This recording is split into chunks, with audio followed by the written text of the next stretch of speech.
Pie in the Sky Media. This series contains adult language and descriptions of graphic violence throughout. Listener discretion is advised.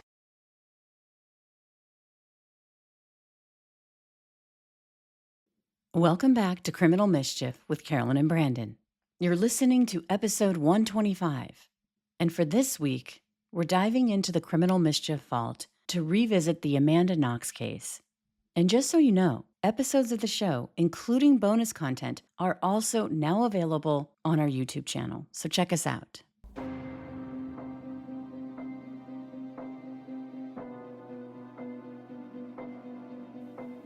You're listening to episode 12, The Murder of Meredith Kercher. I wonder how many of you saw the name Meredith Kercher just before clicking play on this week's episode and drew a blank. I know I would have too. So I want to start this episode off by saying that Meredith Kercher was a smart, beautiful young woman who grew up in South London and dreamed of studying abroad after she fell in love with Italy during a middle school trip. Tragically, Meredith's dreams, along with her life, would be cut short when she was brutally sexually assaulted and murdered in November of 2007 in Italy. And as fate would have it, not only would Meredith lose her life, but even her death would be overshadowed. Here's Meredith's sister. Les has been almost forgotten in all of it. The media photos aren't really of her. There's not a lot about what actually happened in the beginning, so it's very difficult to kind of keep her memory alive in all of this. Here, Meredith's sister is obviously alluding to one of the suspects in her sister's murder, a young American exchange student from Seattle. I'm pretty sure you'll recognize the name Amanda Knox. I'm really overwhelmed right now. I was looking down from the airplane, and it seemed like everything wasn't real. What's important for me to say is just thank you to everyone who's believed in me, who's defended me, who's supported my family. In this episode of the Murder Chronicles, you'll hear from attorney Ann Bremner, who was a part of Amanda's legal team from Seattle. Ann Bremner, I'm a trial lawyer and author, also a legal analyst on the networks, on TV. You'll also hear from Ann's brother, Dr. Doug Bremner. Okay, I'm Doug Bremner. I'm a psychiatrist and professor at Emory University in Atlanta, Georgia, and the co-author of Justice in the Age of Judgment. Both Ann and Doug's new book, which they co-wrote, Justice in the Age of Judgment, has recently come out. And a large part of this book gives insight into Amanda's case as it was happening, but also 15 years later, and what we've come to learn about the case from the perspective of confirmation bias, something all human beings have no matter where you come from, and its terrifying consequences.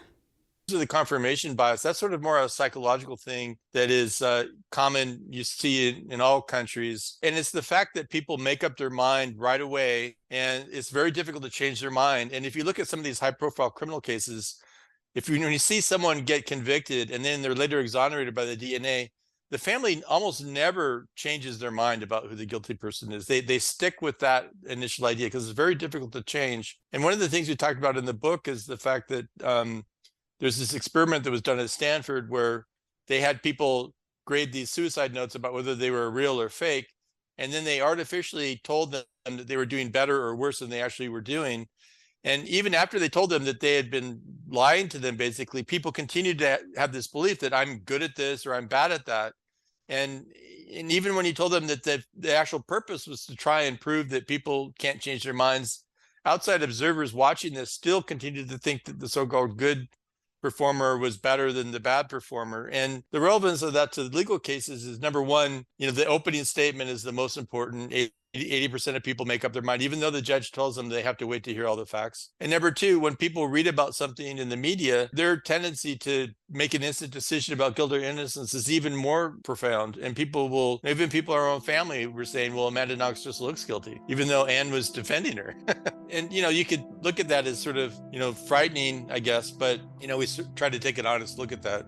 We'll talk more about confirmation bias throughout the show. But first, let's go over the events leading up to the murder of Meredith Kercher in Italy in 2007.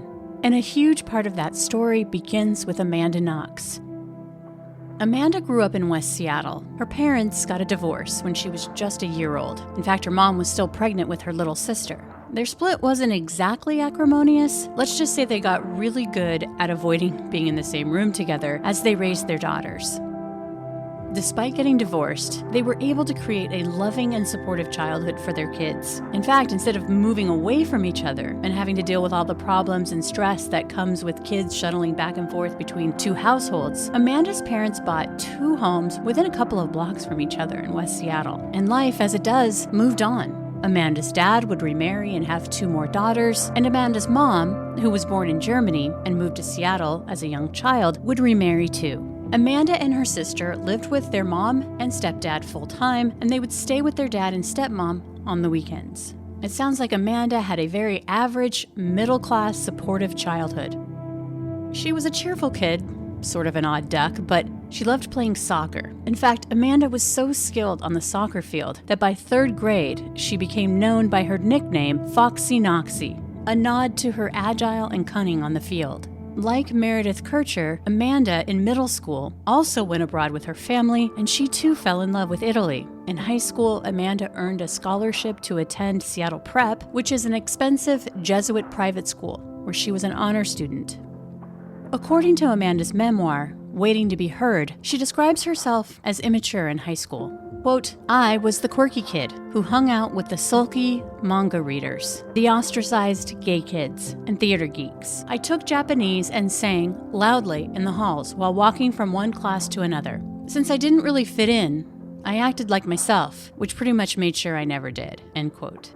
After high school, Amanda stayed close to home. She lived in a dorm and attended the University of Washington, but she never forgot her love of Italy and did more than just dream of spending her junior year of college abroad. She worked 3 jobs to make that happen. I used to say in the press, what you see about Amanda Knox and what we know, which is, as I've described her, mild-mannered, studious, quiet, that's what she is. She didn't all of a sudden turn around and become this, crazed killer in Italy. The plan was for her to spend 9 months, beginning in September, in Perugia, learning the language and Italian culture. Then, in June, she would travel to Rome for a summer creative writing program with only a year of Italian under her belt. You could say it was a lofty goal. Ahead of her trip, Amanda would write in her memoir that she hoped the trip would change her life. Quote, as I got ready to leave for Perugia, I knew I hadn't become my own person yet, and I didn't quite know how to get myself there. I was well-meaning and thoughtful, but I put a lot of pressure on myself to do what I thought was right, and I felt that I always fell short. That's why the challenge of being on my own meant so much to me. I wanted to come back from Italy to my senior year at UW stronger and surer of myself, a better sister, daughter, friend, end quote. Now, I have to pause here and explain that Amanda was also looking to explore her sexual independence. This will become a major part of the case, so it's important to talk about. Before leaving for Italy, Amanda had never engaged in casual sex. In her book, she explains that if the opportunity presented itself when she was in Italy, it was something that she would explore. She felt that in the past, her limited sexual experience made her feel like she was emotionally dependent on her previous sexual partners who had all been boyfriends. And in the few short months before Meredith was murdered, Amanda had a couple unsatisfying sexual encounters in Italy. These details, although completely innocent, would unfortunately come back to haunt Amanda in ways that she could never imagine. Like she became in Italy the she-devil, the Foxy Noxy, all the temptress, all these kinds of things. But she's very quiet. She's very, unassuming. She's somebody that was nothing like the way she was portrayed as this person that was, aggressive and would lead a group of people to murder somebody, and they called it a ritualistic slaying, that she was led other people, more than one person to kill Meredith.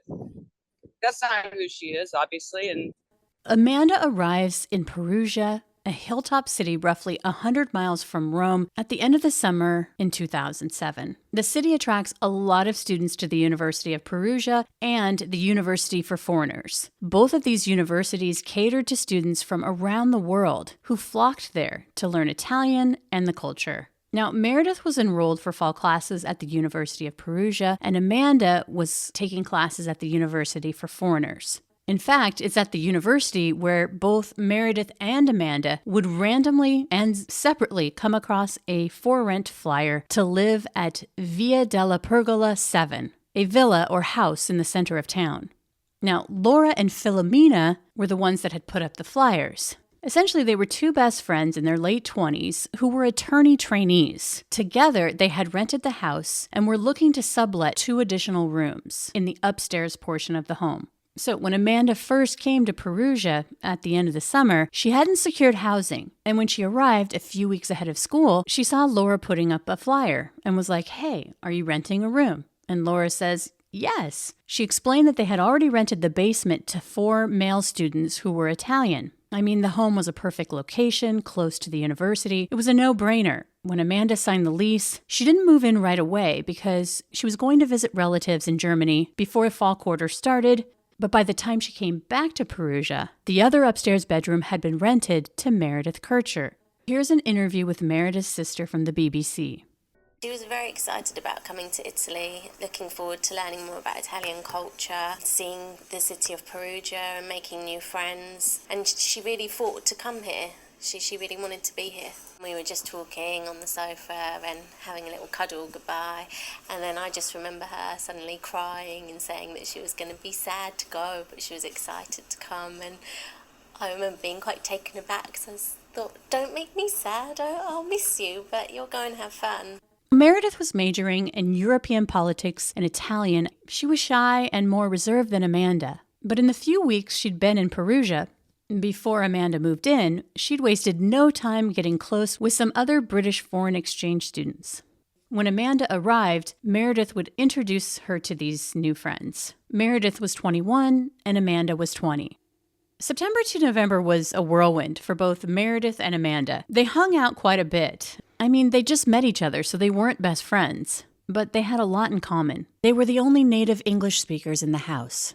They were roughly the same age, and they were both really excited about studying abroad in Italy. It was a really exciting time for them both, as they hung out together socially at clubs, went to a chocolate festival, and hung out with the 4 guys who lived downstairs in the basement. On one of these occasions, Meredith and Amanda were introduced to a 20-year-old named Rudy Guede. Rudy had played basketball with the guys who lived in the basement, and they partied together.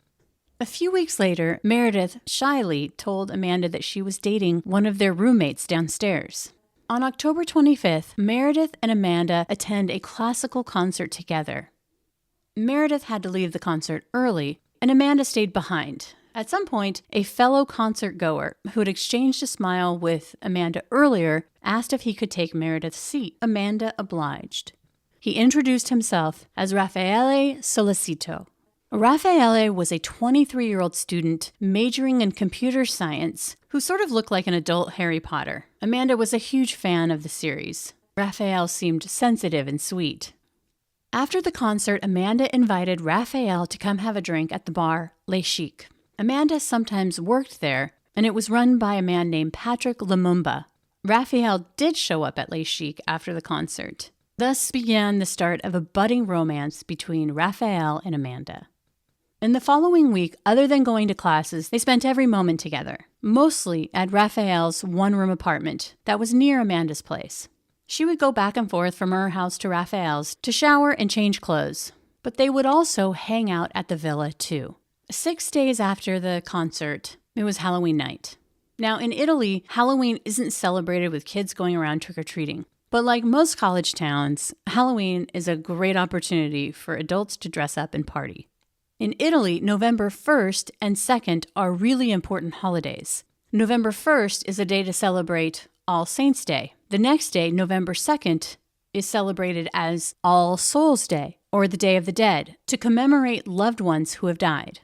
On November 1st, Amanda was hanging out at the villa that afternoon with Raphael when she had her last conversation with Meredith. Basically, Amanda and Raphael were in the common room when Meredith walked in. She was doing some laundry, and they chatted. Meredith said that she was going out that night with some friends. At around 5 p.m., Amanda and Raphael returned to his apartment. They cooked dinner, watched the movie Amelie, have sex, smoke pot. At some point, Amanda remembers that she's got a shift to work at Les Chic. She looks at her phone and sees that she's received a text from her boss, Patrick Lumumba, which says that she doesn't have to come in because it's not a very busy night.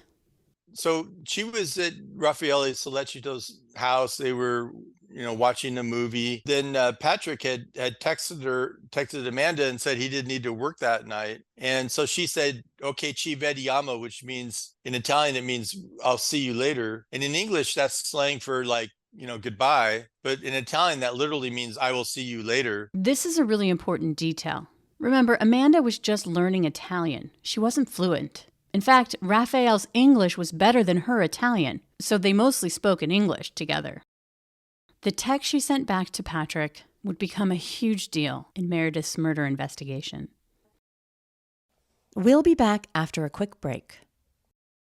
The next day, remember the second public holiday, All Souls Day, on November 2nd, according to Amanda's account, she woke up at Raphael's apartment.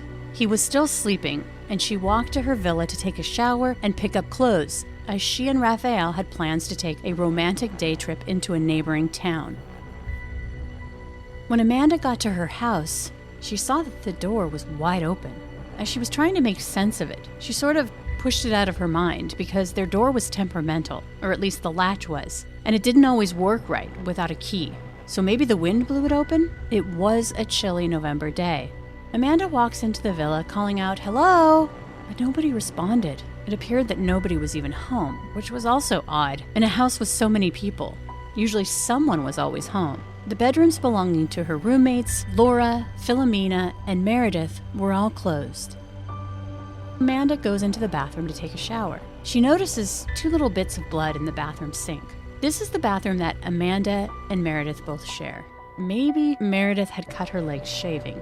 Amanda just kind of ignored it and got into the shower. When she got done and she stepped on the little blue floor mat, she noticed that there was a sort of reddish-brown stain. Her sense that something was off heightened. I mean, she couldn't really reckon where that blood stain would come from. Was it from menstrual blood? It just didn't make sense. Especially when she went into the bathroom that Laura and Philomena shared, which was always scoured clean. But she saw feces in their toilet. Seeing that, along with the other little tidbits of oddity, she started getting a little bit scared. Even though the roommates all had a very laissez-faire lifestyle when it came to communal living, being neat was important to her roommates. In fact, the only tiff, if you could even call that, was when Meredith had asked Amanda to flush the toilet after every use. In the month that they'd lived together, it was clear that Amanda had grown up with the motto that you didn't always flush every time to conserve water. Here's Amanda in an interview with The Daily, breaking down her thought process that morning in the villa. And I didn't know what to think because, yes, the front door was open, but everything looked normal. Everything that I saw just in walking in the front door, going to my bedroom, and going to the bathroom, the various bathrooms, everything looked completely normal. So I did not think there's been a break-in. I just thought, okay, well, the door doesn't work very well, so maybe someone didn't close it all the way. And then once I saw the blood in the bathroom, and the feces in the toilet, I thought, okay, well, that's really weird. First of all, the blood in the bathroom, it wasn't a lot, so I didn't assume that someone had been murdered. I assumed that either someone kind of hurt themselves or there was menstrual issues, and they hadn't been cleaned up. And so I thought, okay, well, maybe somebody ran out really quickly and is coming back. Maybe someone went downstairs into the apartment below. I didn't know, but when I saw the feces in the toilet, it actually creeped me out because that was just very unusual. Suddenly, the idea that someone could have possibly been in the house when she got into the shower and was using the bathroom and left without flushing really creeped her out. So she quickly grabbed her things, locked the front door, and took off out of the house. And Amanda called her mom in Seattle as she walked back over to Raphael's, describing what she'd seen. Amanda's mom told her to call her roommates, which she did. Meredith didn't answer, Laura didn't answer, but Philomena picked up. She was in a town nearby with her boyfriend and another couple, and when Amanda told her what she'd experienced at the villa, Philomena said that Laura was in Rome on business, and she told Amanda to go back to the villa to see if anything had been stolen. When Raphael and Amanda returned to the house, This time they went into all the bedrooms, or at least tried to. Laura's room was neat as a pin, but Philomena's room had been ransacked. A window in her room had been shattered and glass was everywhere, and this really huge rock was on the floor. And then they went to check Meredith's room. That's when they discovered that her door was locked. This was not normal. Amanda had only known Meredith to lock her room a couple of times, just when she was getting dressed. So Amanda knocked softly, then harder, then she pounded on the door. Nothing. It just didn't make sense. Why would Meredith lock the door if she wasn't inside? Amanda went outside and tried climbing up the siding in an attempt to get to the second floor terrace that was outside of Meredith's room so she could get a peek inside. But Raphael told her to get off. He said, "You're gonna fall." They went back into the house, and Amanda told Raphael to break down Meredith's door. And he tried a couple of times with his shoulder, but it wouldn't budge. Too scared and keyed up to stay inside the house, Raphael and Amanda went outside, and that's when Raphael called his sister, who was a police officer outside of Perugia. He asked her what he should do, and she told him to call the police. Here's Raphael's call to 112, Italy's version of 911. Pronto, buongiorno. Senta, qualcuno è praticamente entrato in casa sfondando la finestra e ha messo molto disordine, c'è una porta chiusa. La via è... Via della Pergola. Perugia Carabinieri? Della Pergola 7. Via? Della Pergola 7 a Perugia. Furto in abitazione, eh? No, non c'è furto. Essentially, Raphael was saying that someone broke into the house by breaking a window, that a room was a mess, and that there was a locked bedroom door. The female voice in the background is Amanda, giving the address as Via della Pergola, and Raphael repeats, Via della Pergola 7. As Amanda and Raphael sit outside the villa, two plainclothes officers, known as the postal police, walk up to the villa. Unbeknownst to anyone in the house, around 9 a.m. that morning, a woman nearby found two cell phones that had been dropped in her yard. The woman took the two phones that morning to the local police, who did some digging and found out that one of the phones was registered to Filomena at the address Via della Pergola 7. Amanda and Raphael asked the postal police to break down Meredith's door, but they say that they can't because it's not in their purview to do so. They say that the 112 call that he made will bring officers who have the jurisdiction to break down the door. Meantime, Filomena gets to the house with her boyfriend and another couple. She sees the state of her room, glass all over, huge rock on the floor, her room basically ransacked with drawers open, and she just starts freaking out. When Filomena speaks with the postal police, who are still at the house, and she finds out about the discarded phones, that's when the situation becomes even more dire, because those phones belong to Meredith. Filomena explains that she helped Meredith get a local phone for calls in her name, and that the other phone was Meredith's English cell phone, which she used to call home. Suddenly, getting into Meredith's room becomes priority number one. Filomena tells her boyfriend and their friend to break down Meredith's bedroom door. After a few hard kicks, the door gives way. Inside Meredith's bedroom, they see a horrific sight. Filomena is hysterical. She screams over and over the Italian words for blood and foot. Inside Meredith's room, there was blood on the walls and the floor. Meredith's body was lying on the cold, cream-colored tile floor.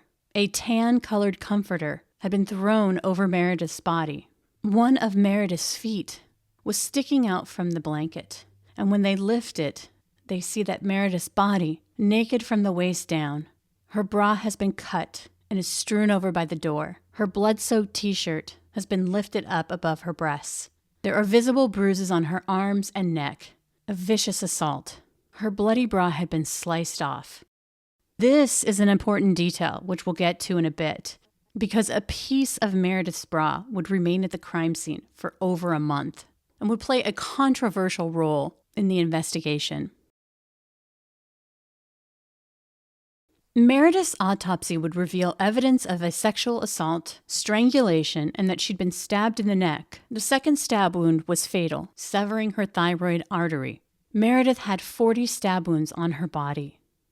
The days that followed Meredith's murder became a blur for Amanda. Remember, Amanda is just 20 years old. She's in shock and in a foreign country. The only source of comfort she has is her new boyfriend, Raphael, who she'd only known for a week. She was grief-stricken for her friend, but at the same time grateful because she felt it could have been her, and the murderer was still out there. After Meredith's body had been discovered, everyone inside the villa was ushered outside, and it was there that Raphael gave Amanda a few tender kisses. This display of affection, most would say comfort, just didn't sit right with investigators milling about the crime scene. What Amanda didn't realize was that she and Raphael were being closely monitored and judged. The fact that Amanda didn't appear to openly cry, but instead wept into Raphael's chest was off-putting. There were many other actions that were awkward in the eyes of the investigators. They just didn't think that she was acting the way that she should have been. As investigators processed the crime scene, they started to formulate a motive based on the evidence they were collecting. Since nothing was stolen, many believed it was a staged crime scene. They also believed that there was no way that one person could have inflicted so many wounds on Meredith. Therefore, they believed that more than one person was involved in the sexual assault and murder of Meredith. In every interview, Amanda told them everything that she knew. She went over and over that she spent the night at Raphael's apartment, that she'd gone back to her house the next morning, saw the door was open, a few specks of blood in the sink, then after taking a shower, a blotch on the bathroom mat, then bolted back to Raphael's when she saw the feces in Laura's toilet. That was the story. That was the truth. She hadn't seen Meredith since their last conversation the day before when she was at her house and Meredith told her she was going out that night with friends, and Amanda and Raphael went back to his apartment where they stayed together all night. And in between these interviews in the following days, investigators observed Amanda buying what they considered was lingerie with Raphael. But the reality was practical. She had no clean underwear because her house was a crime scene. She'd also made some remarks that people just thought were strange, and that in the days following the murder, Raphael and Amanda were seen laughing and joking, eating pizza. Another cause of scrutiny was that she and Raphael didn't attend a candlelight vigil that Meredith's friends and family had set up. On the fourth day after the murder, Raphael was called down to the station for an interview. Amanda, believing that the killer was still at large, was afraid to be alone, so she went to the interview with Raphael and stayed in the waiting room. While she was there, she was doing some stretching in a chair, and a detective who was sitting there talking to her encouraged her to show him her yoga moves, which she did, and also a couple of cartwheels and the splits at the police station. And everybody had an opinion, and there was false information out there and everything else. And basically that whole kind of confirmation bias issue arose because people decided right away, oh, she's guilty. She looks guilty. She did cartwheels. She was kissing her boyfriend. She was shopping for underwear. She didn't seem to react, sadly to Meredith's death, etc. She had an odd affect. According to Anne Bremner, this combination of being perceived as a sexual temptress of Italian boys and being a bit odd, even by Seattle standards, but certainly by cultural traditions in Italy, really put her at risk after Meredith's murder. Instead of Raphael coming out of being interviewed, Amanda is asked to then come into a room for another round of questions. Amanda has only taken a year of Italian and has lived in Perugia for around 5 weeks. Her Italian is not great. And this is where police tell Amanda that Raphael isn't corroborating her alibi, that he says he can't say that Amanda was with him the entire night. During these interviews with police, Amanda was never offered a lawyer, and the conversations were all in Italian. This was roughly the 5th day of non-stop interviews and questioning by police. During that time, Amanda had been interrogated over 50 hours. By this time, prosecutor Giuliani Menini believed that Amanda knew something or was protecting someone. Menini really was sort of a prosecutor out of control. Not all prosecutors in Italy are like Menini. Earlier, I had mentioned that Amanda had received a text from her boss, Patrick, saying that she didn't need to come in because they weren't busy. Patrick had texted Amanda and said he didn't need to work that night. And so she said, okay, ci vediamo, which means in Italian, it means I'll see you later. And in English, that's slang for goodbye. But in Italian, that literally means I will see you later. So the Italian police didn't know any English. And so they they assumed that that meant that they were making a plan to meet up at the house. So it is an example of just, a little bit of knowledge can really hurt you. Investigators kept repeating over and over again to remember that she and Patrick had plans to meet up again back at her villa. Amanda would later testify that she was the victim of intense pressure tactics during these interrogations, which included being hit by a police officer. At some point, the investigators brought in an interpreter, and this was the first time during her interrogations that she had someone who spoke English. So in a way, it was like Amanda felt like she finally had an ally who could help her explain what she really was saying in English. What she didn't realize was that the interpreter seemed to be on the side of the investigators, and that this interpreter encouraged Amanda to remember how she had arranged to meet Patrick Lumumba at her house after 1 a.m. And at some point, Amanda says that she took Patrick over to her house, that he'd had a crush on Meredith, and that she waited in the kitchen and heard Meredith screaming from the bedroom. But the next morning, after the interrogation, and signing sworn statements in Italian that implicated Patrick Lumumba in the murder of Meredith Kercher, Amanda insisted that what she said wasn't right. But they wouldn't listen to her. So Amanda asked for a paper and pencil to write in English her account of what had happened, and that she never saw Patrick Lumumba kill Meredith, that what they made her sign was a mistake. The Murder Chronicles will return in a moment.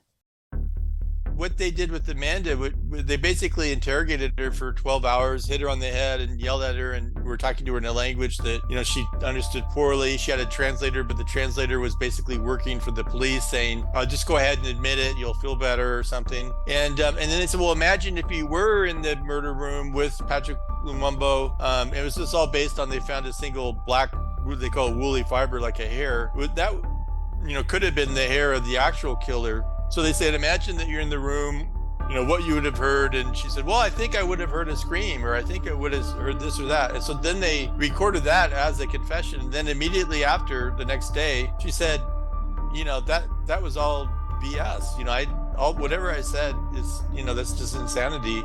But then they took that as the confession. But the thing to kind of underline is the fact that, she said in some of these documentaries and probably in her book is, you're either guilty or you're not. You're not sort of guilty. And it was something like homicide. You either did it or you're not. So if there's no evidence that you committed the crime, and it's clear, 100% clear that did not happen, then we need to go back and say, well, how does this occur? How did these so-called confessions occur? If we know that they're false, what makes them happen? And I think that we all need to be held responsible. In this case, the police should have been held responsible because it's their job to conduct interrogations in such a way that we don't get those coerced confessions. So I've been hired as an expert for Guantanamo Bay, and a lot of the insurgents that are held in Guantanamo Bay, they collected information from them using waterboarding and things that we now recognize are torture techniques.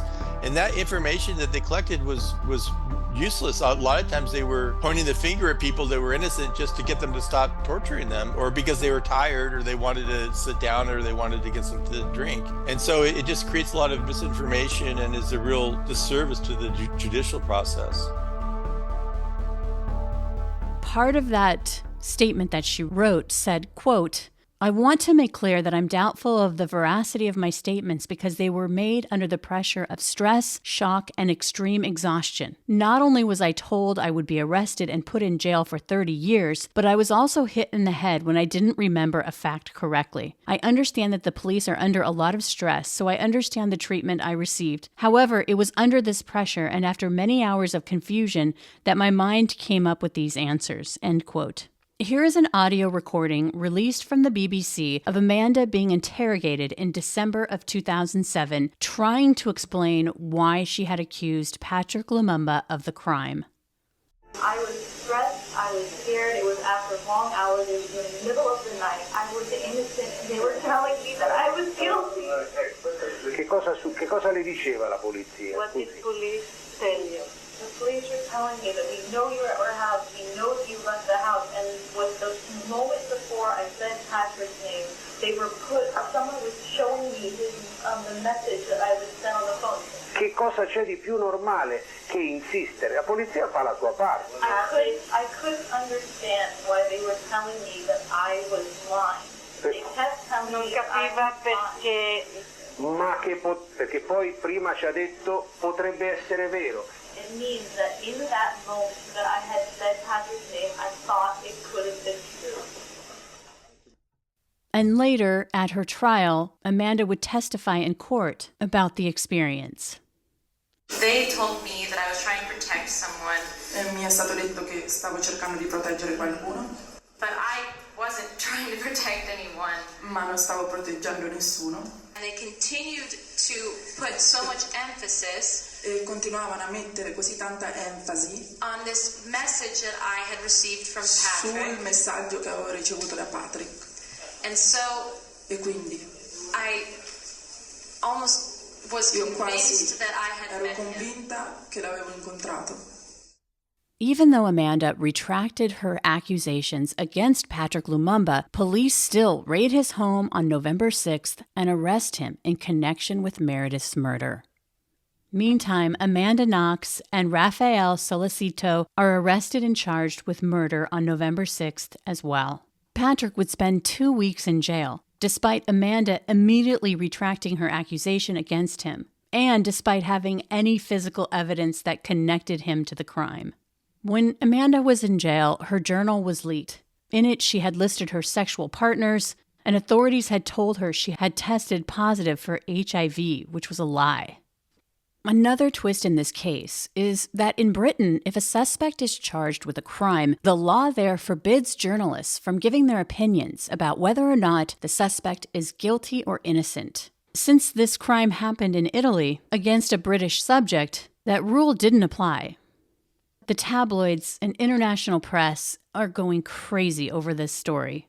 In the days following Meredith's murder, detectives determined that the bloody thumbprint found on a pillowcase under Meredith's body belonged to 20-year-old Rudy Guede. Remember, he had partied with Meredith and Amanda with their neighbors downstairs.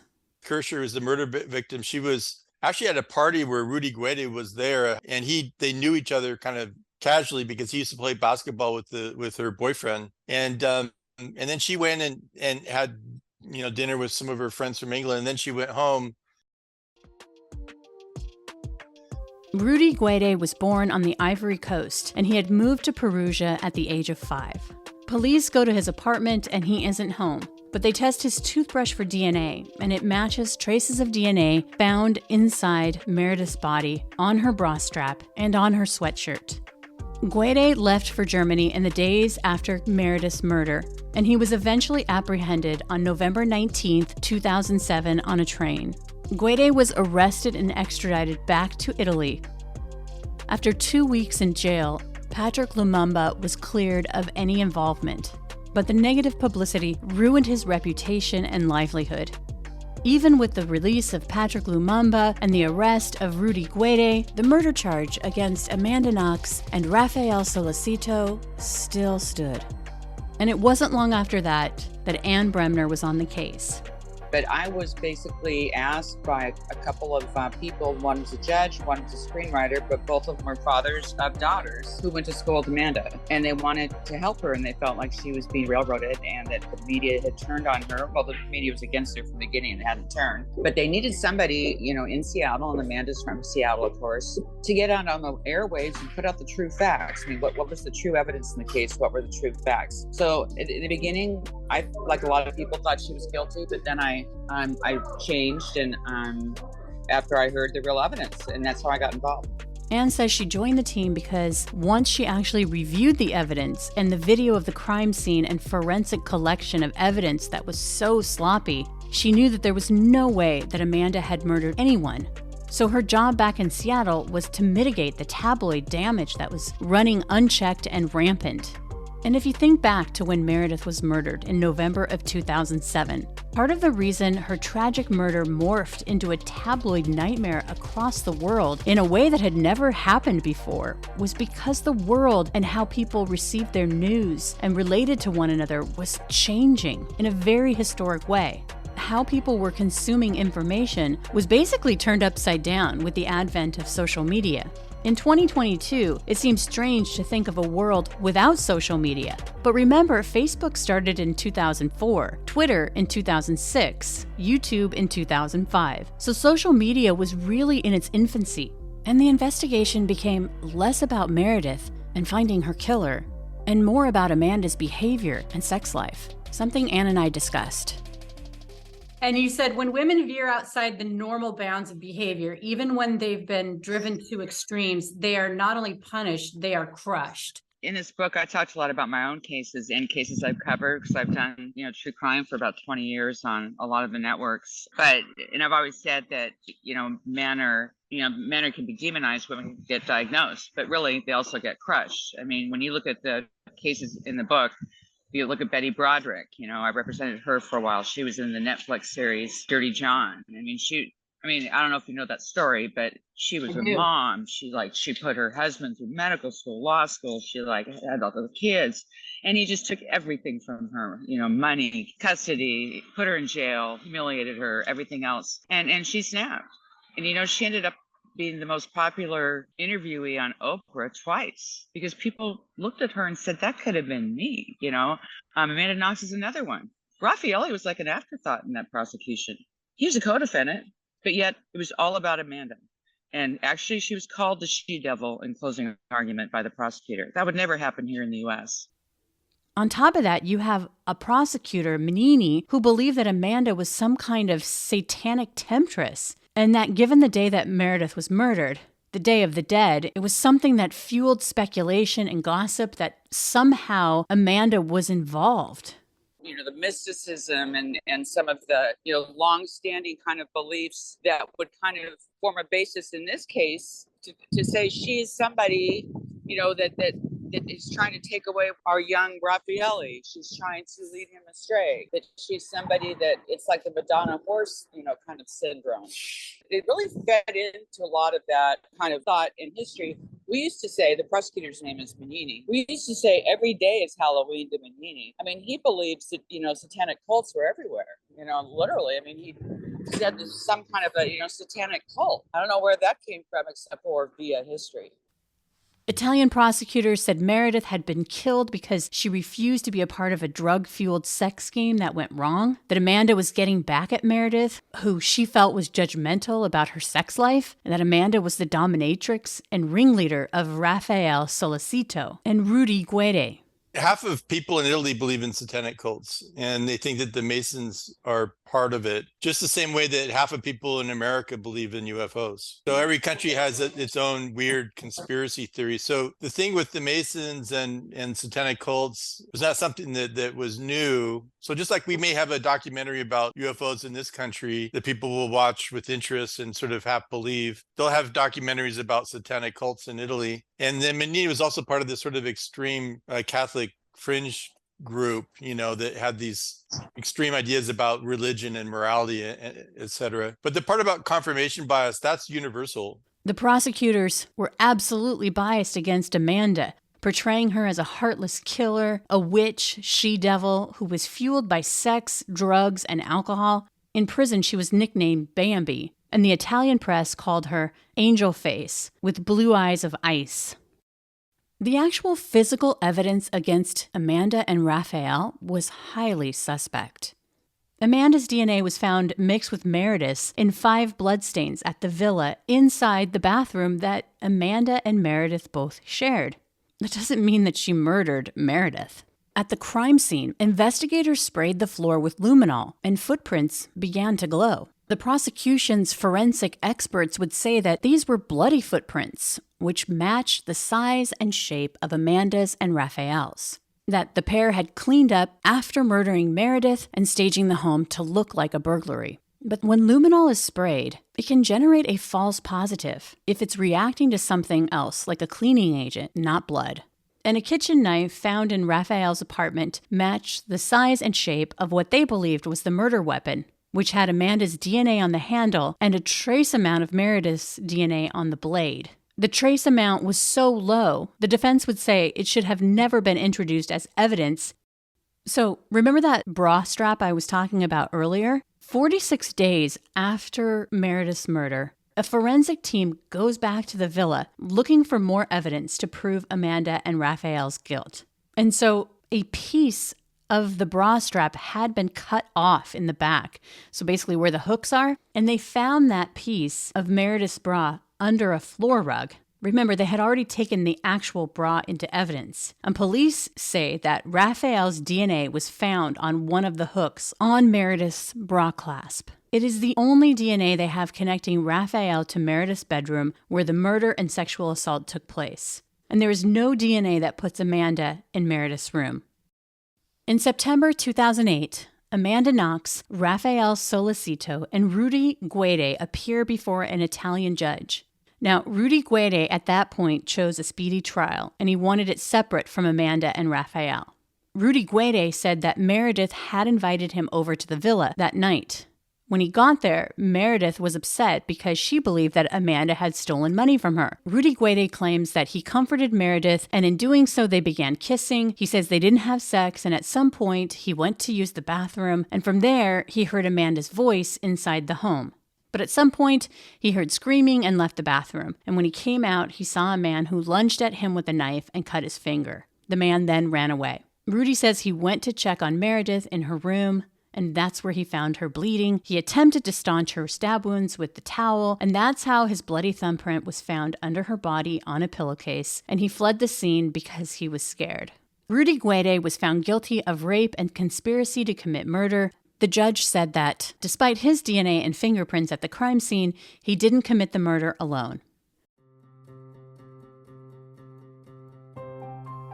Amanda Knox and Raphael Solicito's trial began on January 16, 2009.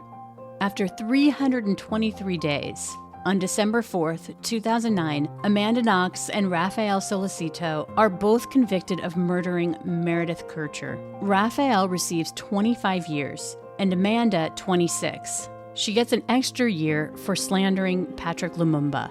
Another twist in the case happens not long after they are convicted. In January 2010, the prosecutor, Giuliano Minini, is convicted of abuse of his office in a separate investigation and sentenced to 16 months in prison.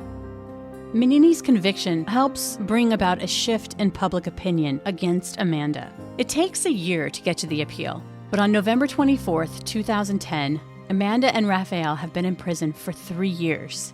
And for this appeal, there is a new judge and prosecutor.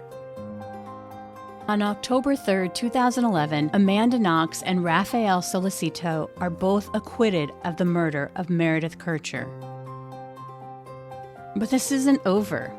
In March of 2013, a different Italian court orders a new trial overturning Amanda Knox and Raphael Solicito's acquittal. So September of 2013, the second appeal begins. This time, the appeal takes place in Florence. Amanda refuses to attend. She's back in Seattle, and Raphael is in court on his own and makes a plea to the judge and jury. Io vi chiedo umilmente di poter guardare la realtà di tutta questa vicenda e di considerare il grosso sbaglio che è stato fatto. Basically, he's saying, I ask you humbly to look at the reality of this whole matter and to consider that a big error has been made. But even though Raphael was in court during this second appeal, he didn't stay for the judge's deliberation. And after more than 12 hours, Amanda is sentenced to 28 years and 6 months, and Raphael is sentenced to 25 years. Being found guilty again for Meredith's murder in absentia, Amanda has no plans to return to Italy. In fact, she will say that if she's extradited, she will return kicking and screaming. Meantime, Raphael stayed out of prison until his and Amanda's final appeal, which came on March 25th, 2015 at Italy's Supreme Court. They were called upon to decide whether or not to uphold the guilty verdict. A couple of days later, a panel of 5 judges deliberated, and after 10 hours, the final verdict was given. The guilty verdict was overturned, and Amanda Knox and Raphael Solicito were acquitted of all charges. We're exonerated in the end. We don't even have that in the U.S. We have not guilty. It's kind of like the Scottish verdict, which is not proven. But they have exonerated in Italy. And that was the finding of the court, the highest court. But Amanda's slander verdict from her false and coerced confession against Patrick Lumumba would still stand. She was found guilty of libel against Patrick Lumumba, who was the owner of the bar, the African owner of the bar, that as part of her false confession, they got kind of coerced her into saying like she sort of imagined that he was there or something like that. And so she was fined for libel against him. So she would have been eligible to be paid, because Italy they don't have bail, but so they have to keep you in jail until they had the trial, but they pay you for the years that you're in jail if you're found innocent. And so, but she was not able to be paid because she was, she had this other judgment against her for libel, which is, insane, because, the libel was just related to this coerced confession. Even after the exoneration and everything, they still held on. The judicial system hung on to this crazy idea that they were there when they weren't. It was just, there's no way that they were there. After so many years, Anne Bremner has been involved in many, many high-profile cases, which they talk about in their new book. People are going to like. It's different in that most of the other true crime books, they're just about the OJ case. So they're just about Susan Cox Powell. This is one where we cover all these cases, and we went beyond that in trying to find what's a common theme or thread of all this. What does it all mean? What can we learn? The thread and the thing that we can learn is that social media is affecting things. Started with Amanda Knox, it's affecting things more than ever. There's a certain risk to that. There's also possibilities and televised crime trials that people can learn more, and that our human mind doesn't work exactly like we think it does, and that can be a barrier to justice, but that if we're aware of it and we take it head on, we can get the best possible judicial outcomes. In their new book, Anne also discusses why she takes on cases like Amanda's. You see so many cases like this, in the system. And I think as women, we feel like we've come a long ways. But I always say, we haven't come a long ways until we rule the world. I had one case where I defended a company that was all women with one man, and he sued for discrimination. And I said to the jury, exactly that. Women have not come that far. We think we have, but we haven't, especially in terms of stereotypes and how women are treated in the system. But look at that striking difference between Amanda and Raffaele, and that tells you everything, whether it happened in Italy or the United States. She was completely demonized, sexualized. It was unbelievable. And to this day, people will say she looks guilty. She looks guilty. That's it. She looks guilty. That's the point. Looks. Because Amanda became a victim of the prosecutor's judgments and weird sexual fears and fantasies. This is part of this sort of Halloween / All Souls Day that they're doing this satanic ritual sacrifice, which of course is completely insane. But one of the things that we did in the book is we tried to bring in some other cases in the US, like the West Memphis 3, which is the same thing, where they had this crazy idea that they were involved in a satanic cult, just to illustrate the fact that this is not just sort of an Italian thing. And it really was he really was sort of a prosecutor out of control. As for Meredith Kercher's family, felt that who she was and what she'd been through, her life stolen in the most vicious and brutal way, that was lost. The final verdict, according to her brother and sister, didn't bring any comfort. Anybody losing anyone close to them is hard. Losing somebody so young and the way that we did is obviously 100 times worse. And then on top of that, to have all the media attention that has gone on for so long just makes it very, very difficult to cope with. I think we all definitely want some form of closure. I'll even just having it almost at an end of the Italian justice system and knowing that that's the final decision, and then we can all start to remember just Meredith rather than focusing on who did it or what happened. I highly recommend Anne and Doug's new book, Justice in the Age of Judgment. Up next, Criminal Mischief bonus content. Here, my co-host, Branden Morgan, and I discuss the case in more detail. And as always, thanks for listening. From Cloud 10, Criminal Mischief is a pie-in-the-sky production recorded in the beautiful Pacific Northwest. We're produced by Branden Morgan and myself, music by Soundstripe. I'm Carolyn Osorio, your writer and host.